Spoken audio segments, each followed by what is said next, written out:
দেখি দেবী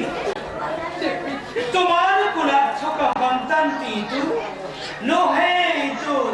সামান্য শিশু কাম দেবে আমি প্রদন্য রূপে যদুপতির বৃহৎ লৈছে জনম দস্ত দত্ত সম্বরা করে এই শিশুটি সমুদ্র করেছে নৃত্যে কিন্তু দেবী মৎস্য রানী অতি যত্নে শিশুটি গর্ভত ধারণ করিলেন আর দেবী তোমার পুরাত থকা সন্তানটি তো যদুপতির সন্তান কি করে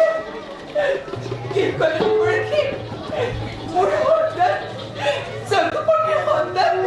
স্বয়ং কামদেবে লৈছে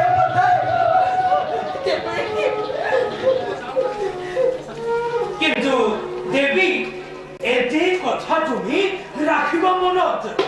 দৈত্য গুৰুৱে ধ্যানৰ বলতে শিশুটিৰ কথা জানিব পাৰি ইয়াকে নিধন কৰিবৰ বাবে দৈত্য গুৰুৱে বিচাৰি ফুৰিছে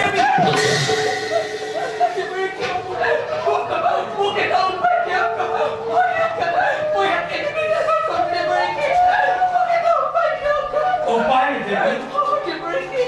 দেবী তুমি বাৰু পাহৰি গৈছা নেকি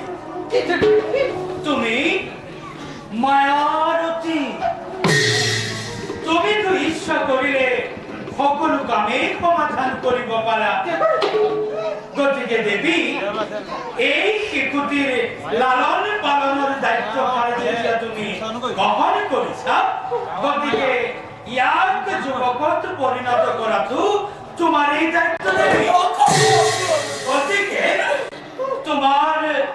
মায়ার বিদ্যার জগতে এই শিশুটিকে তুমি যুবকত পরিণত করিব লাগিব তুমি